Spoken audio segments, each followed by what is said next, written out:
We are doing the season finale. I can't believe it's a three-parter. We are doing the season finale. Now it's time for a fourth wall break. Hello, everyone. I can't hear you. Oh, snap. What the heck? You can't hear me? You can't hear me? What the heck? I can hear myself. You all right? Hello? Can't. You good? Hang on, I'll try coming back. Okay, cool. Yeah, hold on. Let me make sure. But let me make sure. Yeah, my audio's fine. Okay, I guess Excel Ranger got swallowed up by the darkness. But don't worry, we'll use the power of light to bring him back because, like I said, it's a season finale. We're going to finale the season. Hooray! We're finally done with the season. At least the TV show wise. We still got to take care of the movie. Oh, man. Can't believe it. We still have to take care of the movie. No, it's fine. It's fine. But one more week, and we're completely done with Tiga. It was amazing when we did with Blazar, and now we're going to do it with with Tiga. So, without further ado, episodes 49 through 52 of Ultraman Tiga. I'm Mike, this is XL, and welcome to the UltraQuest podcast. Whew. What are your thoughts on this final cluster of episodes?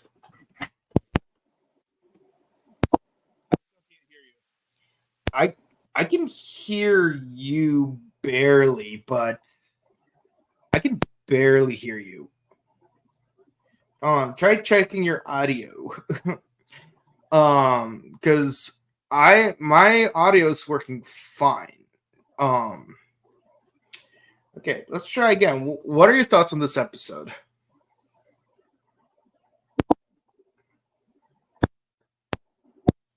You all right?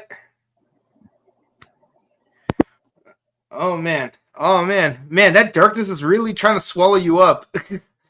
But yeah, no, I guess I'm gonna try to run this as much as I can without him. But you know, such is life.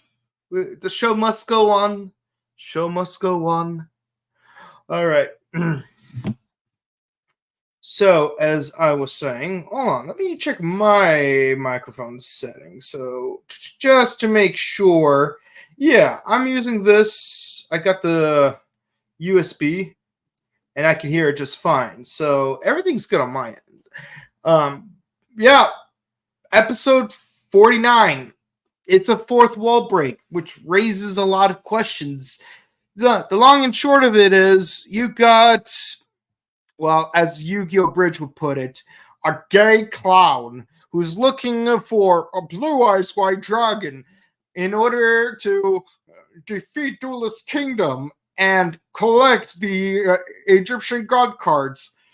But thankfully, Daigo is there to save the day. He jumps in through the portal with the dude, and like he notices the guy because he's constantly asking, "Can I buy a kaiju? Can I buy a kaiju? Can I buy a kaiju?" It's like, you have to go to Eiji Tsuburaya. Of course, you wouldn't be able to because he died in 1970. By the way, may he rest in peace. Yeah, so it's like, okay, I'll go back in time. And they're like, wait, hold on. We were being facetious. What are you talking? Oh, no. He can go back in time. Naturally, Daigo goes back in time with him, and hijinks ensue. And honestly, this raises a lot of questions. So, in this world of Ultraman Tiga, everyone knows who Tsuburaya is. Everyone knows that there is a Tsuburaya studio. He's made kaiju movies. They acknowledge that Gojira exists. So my question is, why is everyone acting like kaiju is a relatively new concept? And how do people not know who Ultraman is? Like, what are the rules to this fourth wall break? It's giving me a headache. And I'll say this, like when Spider-Man did this in the 1994 cartoon, at least the mechanics actually made sense because Stan Lee's from a different dimension where Spider-Man's a fictional character. So of course you're not going to see Stan Lee in the 94 universe until like the finale where like he actually goes to that universe. And the Spider-Man from that dimension is just an actor, Tobey Maguire. There we go. Now I can hear you. Sorry, yeah, there we sorry go. about that. I had technical difficulties. I could not hear what my buddy was saying. But I'm here. I'm back. I'm here to discuss the final 4 episodes of Tiga. All right. So what are your thoughts on this whole fourth wall break with everyone knowing who Tsuburaya is, but not Ultraman? What's going on here? Well, this takes place in its own universe. Well, Tiga is in a separate universe than the Showa series. Yeah. So it's an interesting little tribute, and plus I love how they mention Godzilla and Mothra. So in Tiga's universe, Godzilla exists, but as fiction. Yeah, and Tsuburaya exists, but I guess he never made Ultraman. Not yet, at least. which is kind of weird because Ultraman's from 1965, which makes sense because they go back to 1965. But it's like, how does everyone not know that Ultraman's a thing in the first 48 episodes of this TV show? Again, with Spider-Man, it made sense. It's a different dimension where Spider-Man's a fictional character. And honestly, when I was like trying to make the thumbnail for this episode, I thought that's what it was. He's just going to another dimension where Ultraman's a work of fiction. No, he just went back in time, which makes even less sense. You know, it's Toku logic. Yeah, and I'm trying to figure out, like, you know, what would have been interesting about this is, like, what if, like, this dude, like, this, again, as Yama Yugi would put it, this gay clown, gay clown. His, like... I swear, it's something funny about the way he says that. Like, it's always funny. It's like, I spied with my little eye something that rhymes with gay clown. My name's Arcana. Steve Arcana. And in case you haven't figured out, this episode has a parody of the Saw franchise.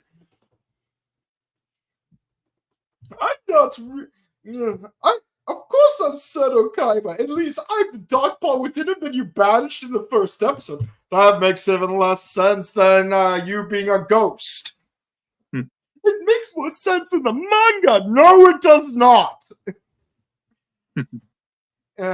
Anyways.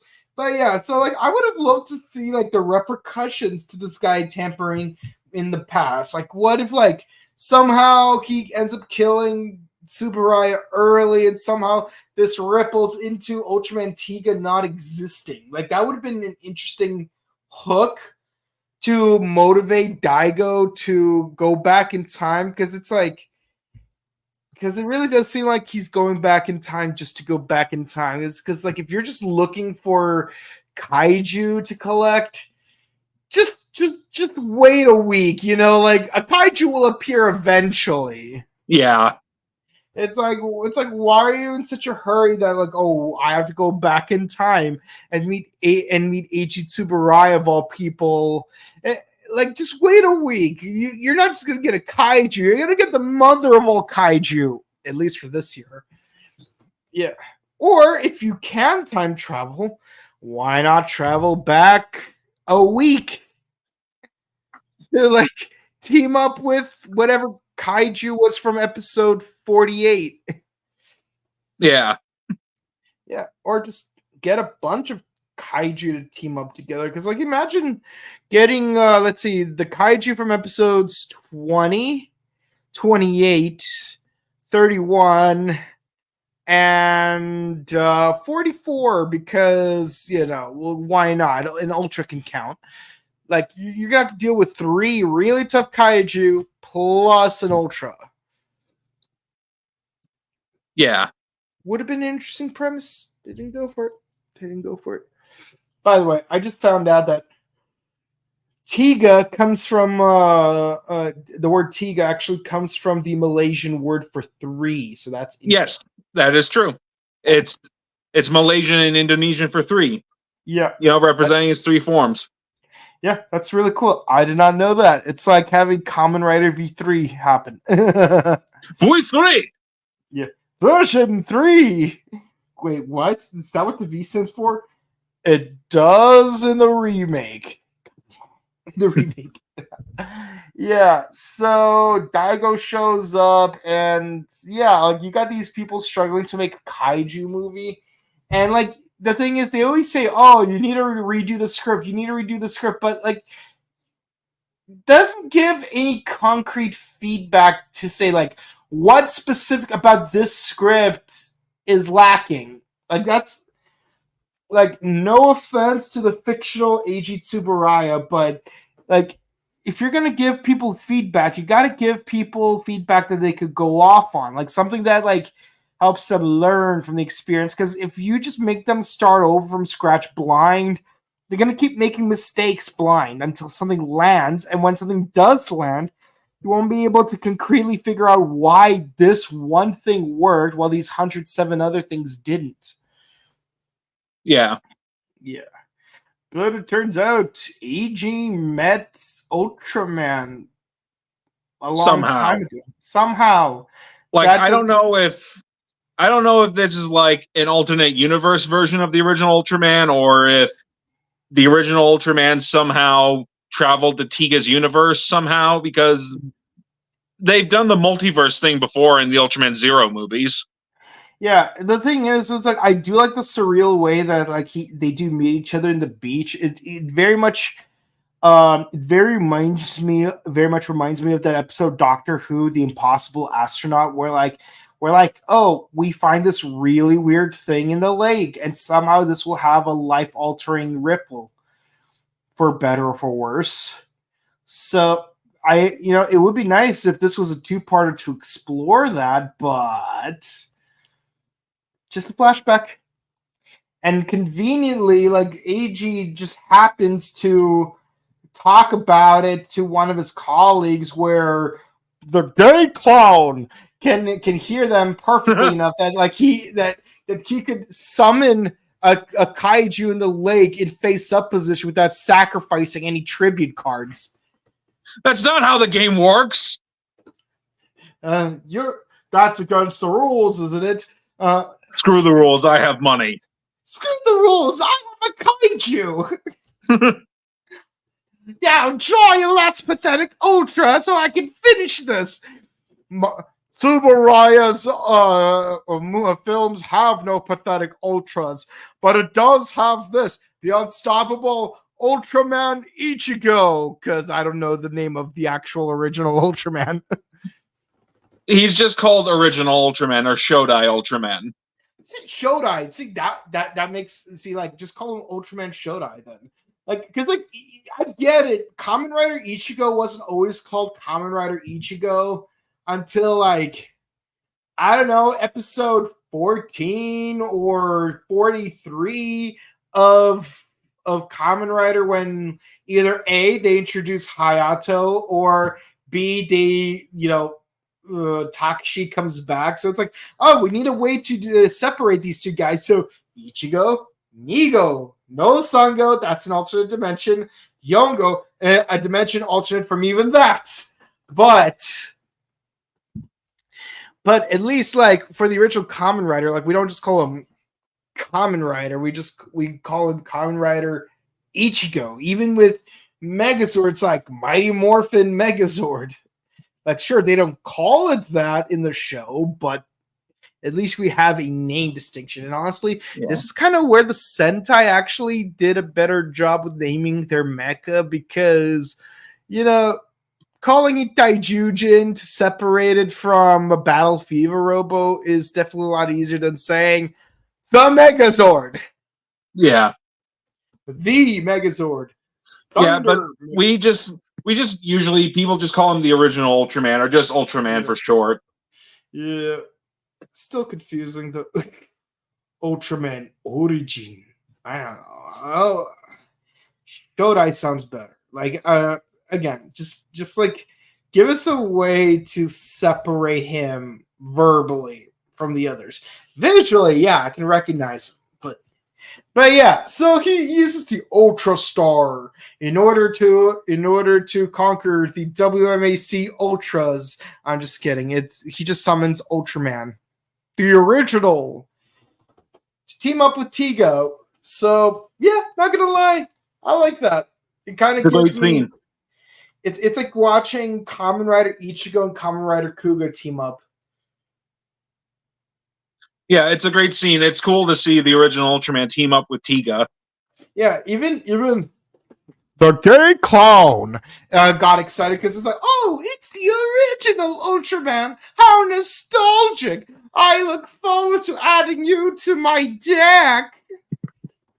I swear, this has nothing to do with the English dub or Wayne Grayson. It just works, you know. Like you got this Pierrot character. It's like Yu-Gi-Oh is just, you know, Yu-Gi-Oh and Ultraman just somehow work together this week. I don't know why.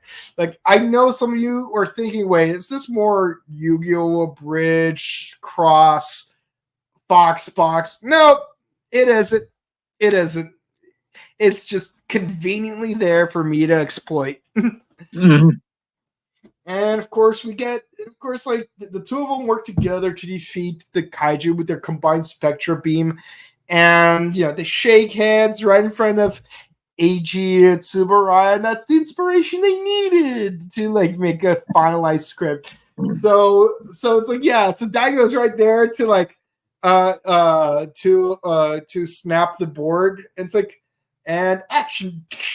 Tiga, I need your courage. Tiga. It's like, and like what's really cool is like for the entire outro, they actually show a lot of footage of the original Ultraman in like higher definition resolution compared to so it was nice seeing. I'm not gonna lie, it did feel nice. It was like a proper tribute. If the episode could have gone, if the end credits could have gone longer, maybe we could have shown the other Showa era Ultraman that would lead up to Tiga. But that's fine. You know, it's fine. I don't like if you're just gonna show the original Ultraman, that's totally fine. And it was cool. Yeah, so Eiji Tsuburaya got his inspiration from Ultra Q to Ultraman. Yeah. Yeah. Yeah. Yeah. Yeah, and you know, I'm not gonna lie, I really like this episode. This one's a 10. I rarely give a 10. I rarely give a 10 to an episode of Tiga. Boy, I low-key want to just rewatch the last 12 episodes of this podcast just to like see how many episodes I gave a 10. I don't think there were that many. But this one's definitely a 10 for me because, like, you're definitely paying respect to the original. Not gonna lie, at some points it did seem a little like back padding. Yeah, a little bit. Like, to be fair, like you wouldn't see this happening in Kamen Rider unless it was like an anniversary movie. It's like can you imagine? It's like having a random season of Kamen Rider have a random episode where they go back to 1971 and they meet Shotaro Shinomori. And it's like, Shotaro Shinomori, you're that genius mangaka that created Kamen Rider. Oh, I don't know what Kamen Rider is, but thank you for giving me the idea. And it's like, okay, guys, watch Kamen Rider, the coolest tokusatsu to ever exist. I'm not gonna lie. One of them. Well, it's kind of fun. Like it is kind of fun. It's like in Ultraman, you have Tsuburaya, but you don't have Toei. Not that you would ever need it, because like Toei is basically the rival company. But yeah, it's like Toei doesn't exist in Ultraman. Just like a Tsuburaya. No, but Toho does. But yeah, Toho does, but not Toei. Meanwhile, in the Kamen Rider universe, probably Tsuburaya doesn't exist, but Toei does. And well, we know for sure Toei does exist in Akiba Rangers, where in the finale, where like the president of Toei gets wheeled off. You don't see his face, but you see the Toei logo on his ring. Yeah. But yeah, so Yeah, I give this episode a 10 out of 10. It's a great tribute to Eiji Tsuburaya. It was cool to see Tiga team up with the original Ultraman. It's a fun episode. Yeah. Hold on. Eiji Tsuburaya. I wonder, when did he die exactly? I know it's 1970, but yeah, January 25th. Wow. In terms of calendar year, it's around the same. Sorry, in terms of calendar date, it's almost around the same time that Ishinomori died. Man, that is crazy. Yeah.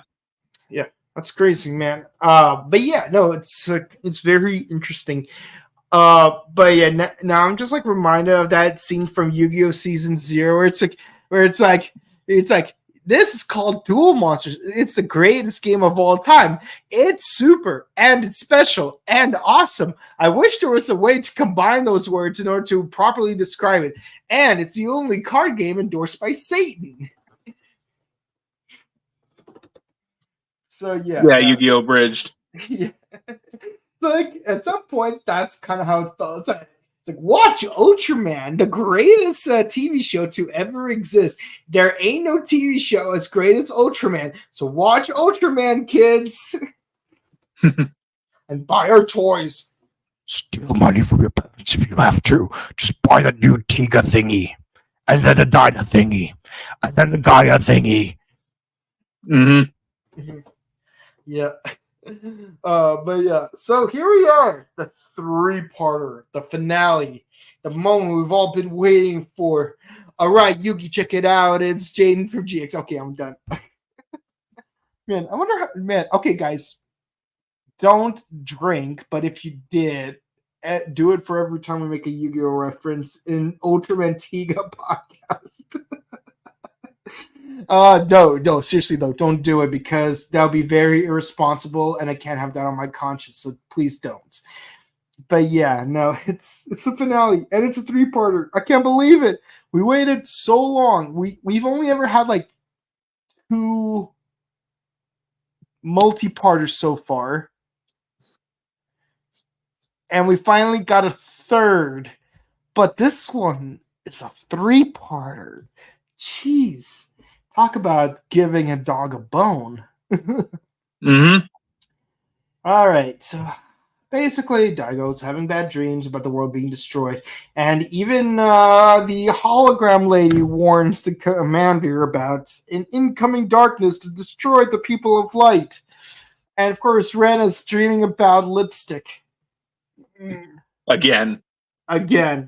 Man, what is it with Rena and lipstick? Seriously, like the girl needs a new hobby that isn't Daigo. Yeah, so there is a monster that shows up with flight capabilities, and Rena's like, come on, Daigo, take me higher. I need your courage and your love. Come on, Daigo, take me higher. It's like, Rena, what are you singing? I don't know. You wanna be in the same cockpit? Yeah, sure, I guess. Hooray! Woo! But yeah, no, it's like yeah, so basically through most of the episode, it's like they're just chasing after this monster. They can't catch it. Rana reveals that she knew all along, which honestly feels less clumsy than the way it happened in Invincible. Amber, I gotta tell you something. I'm invincible. Yeah, I know. What? You already know? Yeah, I knew for weeks now. Wait, if you knew for weeks, why were you giving me crap about ditching you to fight that cyborg, and then you leave me to hook up with some college dude? Well, that's because you weren't there for me, Mark. Like when I was at the homeless shelter, but I had a hole through my chest. I don't care. You weren't there for me. See, Rena took it a lot better. She handled it a lot better. It's like Daigo, I know you're Tiga. Now take me higher.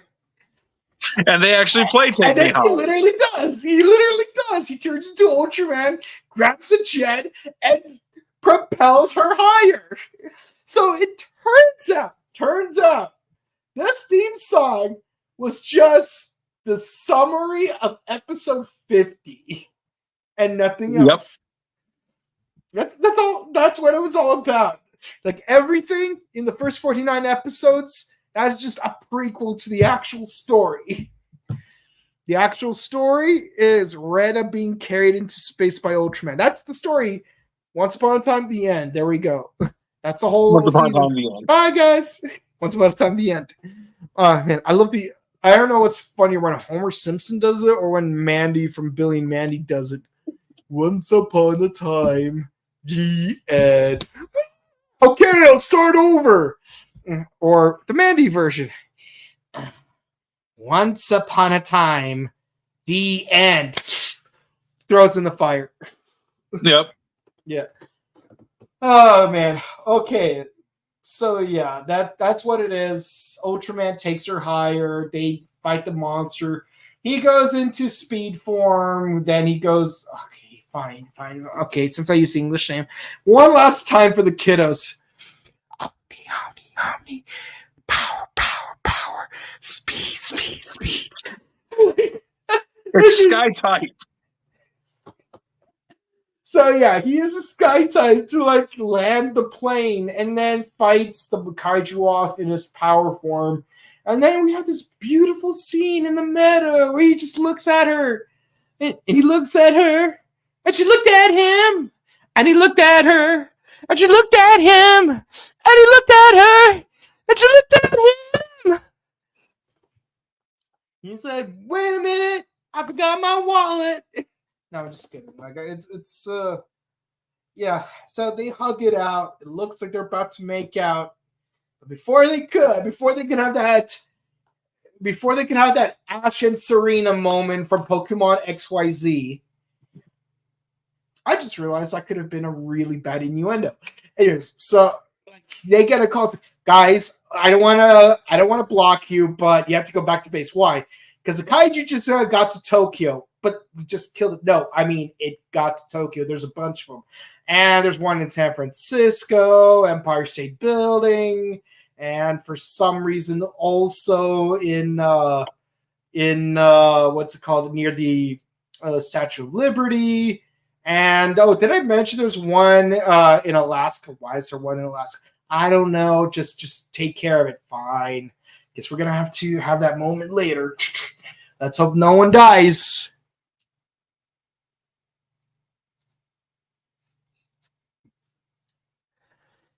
Yeah. So things go dark. Literally. Like if you've ever watched Star Wars, you know what's up. Red 3 standing by, Red 6 standing by, Red 5 standing by, Red Fox standing by, Big Red standing by, Simply Red standing by, Red Ranger standing by. Yeah. It's like, yeah, like, you know what's gonna happen. A lot of people are gonna get murked. And somehow Hori and Shinjo ended up underwater. It's like I can't believe it. I left I'm never gonna see my wife ever again. At least you have a wife. I'm gonna die a virgin. Wait, Shinjo, you're a virgin? Yes. I've been acting like a player to hide that fact, but now I'm never gonna get laid. Even my sister got an action from Yasumi. Yasumi of all people. Yep. Yeah. So everyone tries to evacuate. Hayato's there. Good to see you again. No, wait, Hayate. My bad. Hayate is back from episode 46, 7. Man, I'm losing track of these. There's too many episodes. But yeah, and so they try to evacuate from the base because it's about to get murked. And that's when we reveal the final boss. Katanazoa. Kaiju that looks so overly complicated that it seems obscenely convoluted because it looks like Cthulhu but with teeth on its head, and it's got snakes in its armpits, and you know, the more I try to describe it, the more stupid it looks. And fun fact, one year at G-Fest, the suit actor who played all the kaiju in Ultraman Tiga came, and he talked about when he was suit acting Katana Zoa, aka the final kaiju in Tiga. He said he felt like he was holding up like 3 men holding up that suit. Damn. That's how heavy it was. See, sometimes simple is better. You know, why not just turn the kaiju into just an evil Ultra? That shouldn't be too difficult. Evil Ultra are pretty easy to make. Isn't that right, my little friend right here? See, I got my own kaiju right over here. As do I. Very simple in design. Yep. Look at this guy. Look at this. Look at this kaiju with me right now, which canonically can be friends with Ultras. Yes, Ultra's best friend. Yeah, Ultra's best friend. Yeah, no, cutie pies all around. But yeah, no, it's like Ultraman tries to fight it off, and no amount of cheerleading could suck the light out of the main character. So he turns into a statue for. Oh, and another fun fact.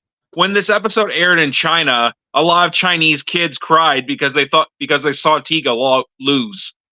Yeah, you know what's fun? That's kind of what happened with Sherlock Holmes, because there was this one very specific case that was supposed to be the final case where Sherlock Holmes faces off against his greatest nemesis, Dr. Moriarty, who, by the way, was introduced in that novel. So, contrary to what a lot of people think, no, Moriarty only appeared in that one book. Sherlock Holmes died, and then Arthur Conan Doyle got so many hate letters for killing off the main character that he had to retcon his death and say, "Oh, I conveniently figured out a way to escape death narrowly." So basically, it's the original version of Misery. He didn't get out of the Howdy Doody car. But remember, if you're going to be a toxic fan, then misery, misery, misery, all you'll ever be is misery. Good Stephen King reference. But yeah, no. I can see why the Chinese kids are upset. But the thing is, didn't he already lose in episode 19, though? What, you mean against like those robots underwater? Yeah. Yeah, but he didn't die or become stone. Yeah, but he disintegrated, though. Yeah, but they could see that Daigo was fine, I guess, so... He was in purgatory. They're like, "Oh yeah, Daigo, you're definitely dead, but we can bring you back to life." Oh yeah, that's Only right, they this bring him once. back. And then the dub screws it up. Yeah. It's like, "You're on your own, boy." Yeah. It's like, "You have to be the light." Like in the Japanese version, it's like, "You have to be the light to shine the way through the dark." But remember, everyone can be the light. Which could have been a fantastic hint to the finale if they led up with that more. But they didn't. But in the English dub, it's like, "Can I come back to life because I want a pepperoni pizza?" See, there you go. There's your Joey Wheeler reference right there. Oh gosh. There we go. Pepperoni pizza. Oh, Tristan, if we don't hurry, we won't get any of that pizzas. Shut up, Joey. Don't you know we have a kaiju to fight? I know. Time to show this kaiju some ultra rage. Ultra rage. Yeah. Lithium beam, go. Yeah. It's like imagine if that one evil scientist dude was voiced by Brock from Pokemon. "Daigo, you're a third-rate Ultra with a fourth-rate Spectra beam."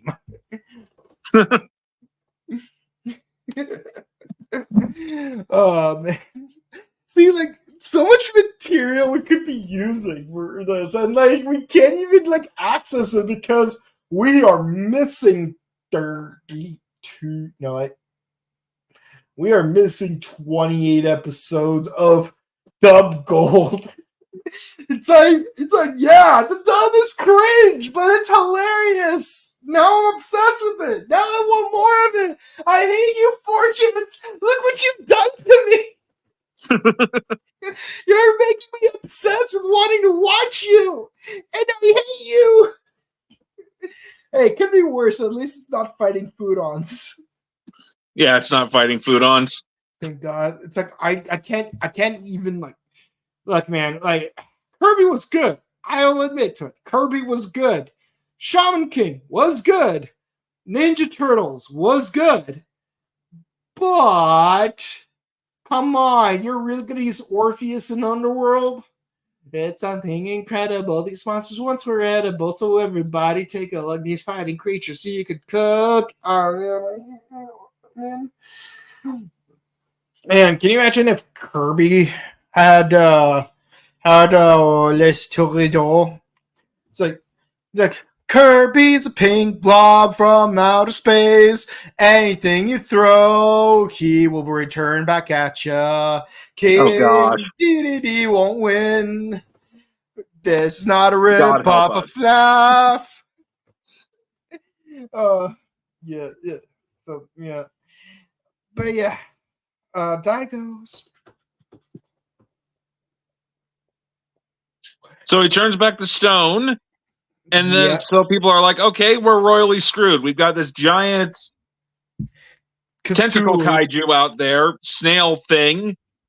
This giant And Tiga's turned to snail, stone. snake, Cthulhu. Yeah, and like kids from all over the world somehow know that this is happening. So you have this weird situation where you have a white Inuit girl speaking Japanese, and you have these two black kids from New York speaking Japanese, and you could very much tell that they're just like lip syncing while someone's dubbing over them.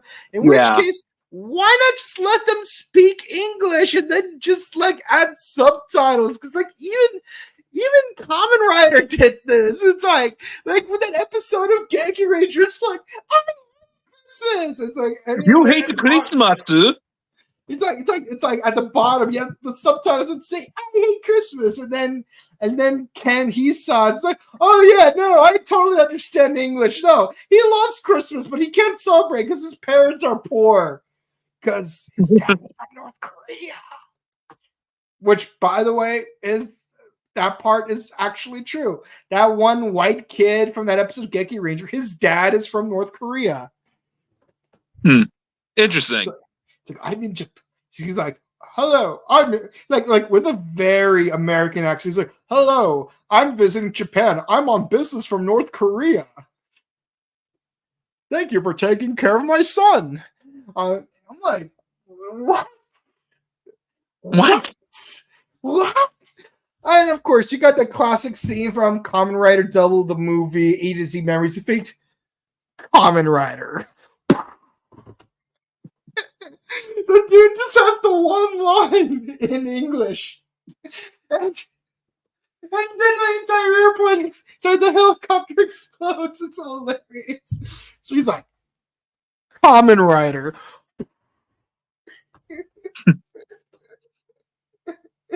And of course, everyone knows the famous line from Paradise Lost. Like, give me the belt. Good to see you guys. Taking care of all of you is also part of my job. Complete. Let the game begin. Yeah. It's like you always have like English speaking characters that speak English. Speak English. We will add Japanese subtitles afterwards. But like here, it's like they just dub them over in Japanese. So I have to ask, why are these two black kids from New York speaking Japanese? They were because, don't you know, Japanese is the universal language. The irony: we will speak the universal language of English. What a beautiful language you guys have. And that one line from Krillin. It's like, It's like in the Meki, it's like they were helpful, but if you ask me, we are bone. Like, wow, you guys have a beautiful language. Maybe we should be nicer to them and speak the universal language of English. Yeah, guys, we don't know what to tell you. Like, we don't know where the Dragon Balls are, but we know where Guru is, you know. But yeah, so it's like, see, and again, like if like these multi-ethnic kids were in Japan, I totally get it. Like they would speak Japanese because there is some ethnic diversity in Japan and they speak Japanese. I mean, we all know Greg Baldwin. No, not Greg Baldwin. That's a different guy named Robert Baldwin. Robert Baldwin. That's right. There's so many Baldwins in pop culture. Greg Baldwin, Robert Baldwin, Alec Baldwin, William Baldwin. That third one who's blonde, and he was in that one movie where like he tried to fake that thing. But yeah. So like, there's a lot of. Oh yeah, also the one from Chuck, Adam Baldwin, and then you have Baldwin Park, which is the home of the In-N-Out Burger. But yeah, so it's kind of weird that they're speaking Japanese and like speak English, but with Japanese subtitles because. That was standard fare once upon a time and probably still is. But yeah, so these kids are upset. Ultraman is dead. But I want to believe in Ultraman. No. Ultraman is dead, so you may as well be hopeless. By the way, there's no Santa Claus, no Tooth Fairy, no Easter Bunny, no leprechauns. It's just Ultraman and Kaiju, and Ultraman's gone, so all we have is Kaiju. It's like, aww. But the kids still had faith in Tiga. That's the good news. Yeah, show them what you got. And so, using the help of the evil Ultraman dude, they send a beam of light to Ultraman, but it's not enough. So all these little kids basically pull a Thor 4, Love and Thunder, where it's like, all of us can be God of Thunder. You just have to believe. All of us are Ultraman Tiga! Bam, bam, bam! Bum, bum, bum. And then they pull a Spartacus. It's like, I am Tiga. I am Tiga. I am Tiga. Yeah. And then they all. But I'm not gonna lie. Not gonna lie though, it touches my heart every single time when the kids still have faith in Tiga and we're able to bring him back. No, I'm not saying there's anything wrong with that scene, and we finally have that scene being referenced in the English theme song, finally. Yep. Yeah, I mean, like, yeah, in the previous 4-episode segment that we did, yeah, we finally had that scene where you had that zoom in shot of Daigo. It's like searching for a hero, searching for a man with all the right stuff. Yeah, so it's like, yeah, finally, it's like, who's the one sent Tori's high? Ultraman, save the world. Yeah, there we go. And then all the kids are like, yeah, they all do the Zaperian beam. Yeah, and it's so cute. I love it. And of course, he destroys the kaiju. Nothing happens. Light is restored, and his little wand thingy turns to stone. Dark lens. But it doesn't disintegrate quite until Daigo hands it to Ren. It's like, hey, I got you that lipstick you wanted. This is what lipstick? Snap out of reality. And that's it for the 3-parter. That's all there is to it. Yeah. So what are you? So they all take a picture and the world is saved. Yes. For now. Yeah. So here we are. Ultraman Tiga is finally semi-over. We still got a movie to go over. Yep. But what are your thoughts on this 4-part episode? I think it's a good 3-parter. It's a good way to end Tiga.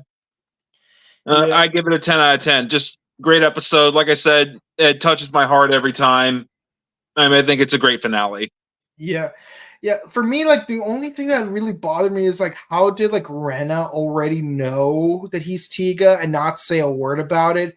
How did the commander know he was Tiga and not say a word about it? By the way, I appreciate that scene in episode 51 where she says, when I first saw Tiga, I thought I saw God, But then I realized, nope, it's just a human. So I believe in the power of humanity. Now show humanity the light that is within you.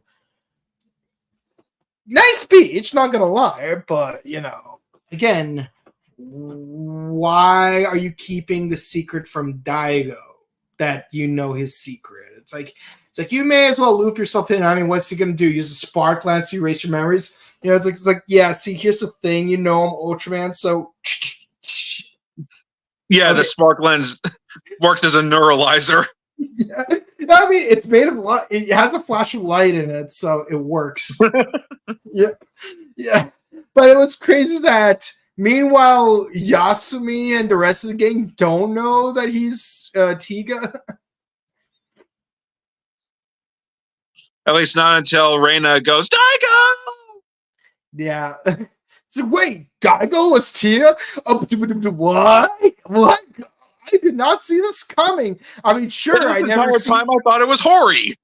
It's like I mean, I knew it wasn't going to be Hori because he stinks, but like surely I've never seen Daigo and Tiga in the same place at the same time, but I just assumed that was just a coincidence. But now you're telling me they're the same person?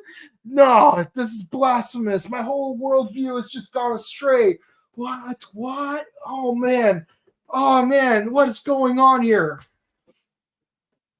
But yeah, yeah. So at the end, it's like yay, Ren and Daigo kind of become a thing. It's like, can't wait to go back to my wife. And now you will no longer have to worry about dying a virgin. What? A virgin? Me? No. See, no. What are you talking about, man? I got laid so many times. Oh yeah. What does a woman feel like? Bag of sand. I swear, yeah, no, yeah. At least Yasumi was a total badass in episode 42. See, I can remember some episodes, but Shinjo, it's like, bro. The more you try to catch a feather in the wind, the more it will ebb away from you. Just go with the flow, do your thing, and stop giving Hori crap because he clearly got more action than you did. Well, he got married a few episodes ago, so... Yeah, he was alone with 2 women. Yeah. Because Hori is love. Hori is life. Did you think we would go this entire podcast without saying that at least once? Who do you think you are? The fan base of fighting foodons? Oh boy. All right. So what score would you give these 3 episodes? Give episode 9. No, not episode 9. Episode 50. All right, I already gave a 10 out of 10 to episode 49. 9 out of 10 to episode 50. 10 out of 10 for both episodes 51 and 52.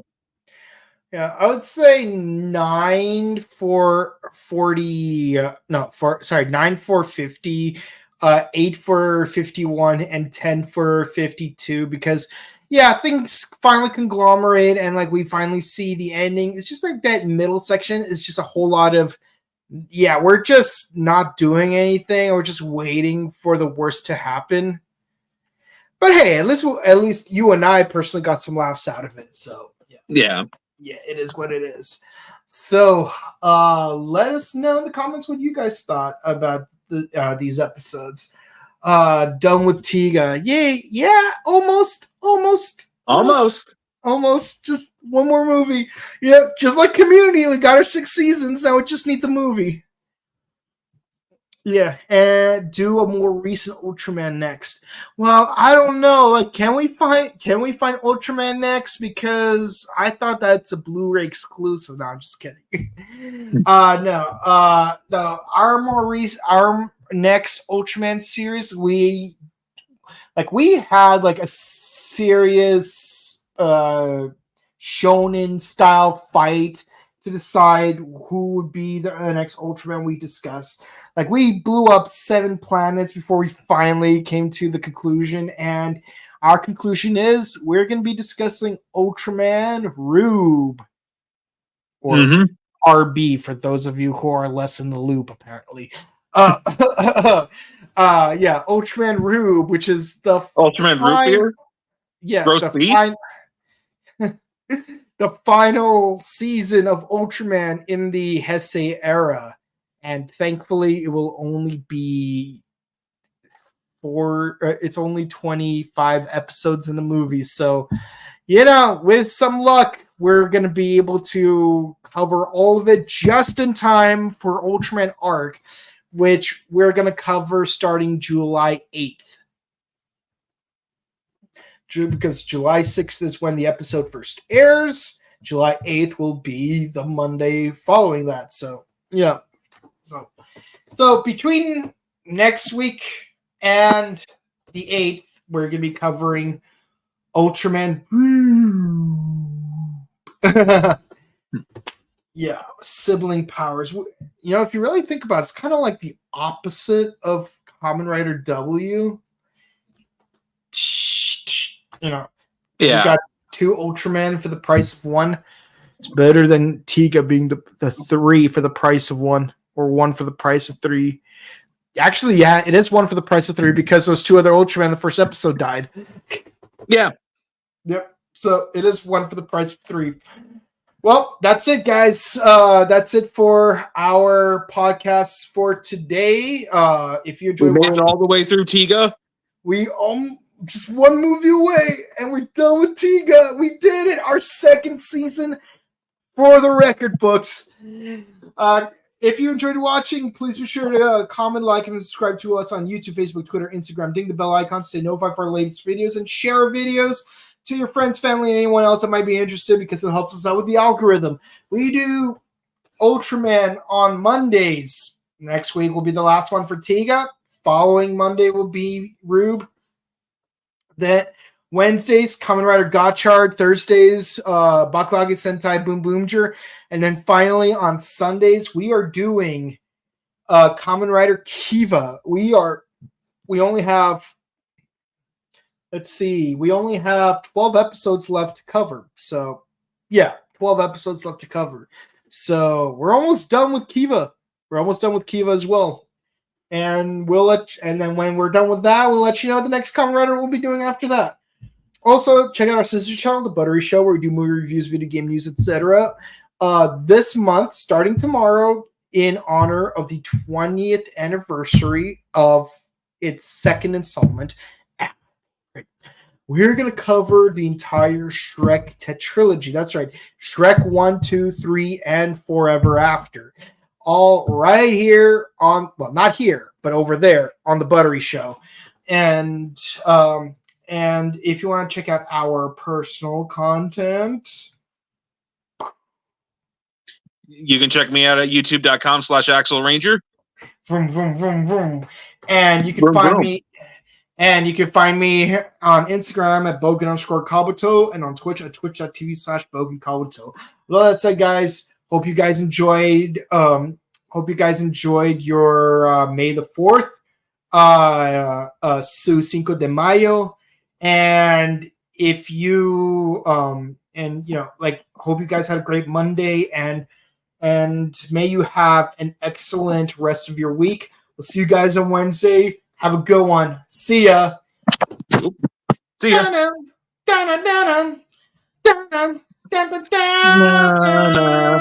Yeah.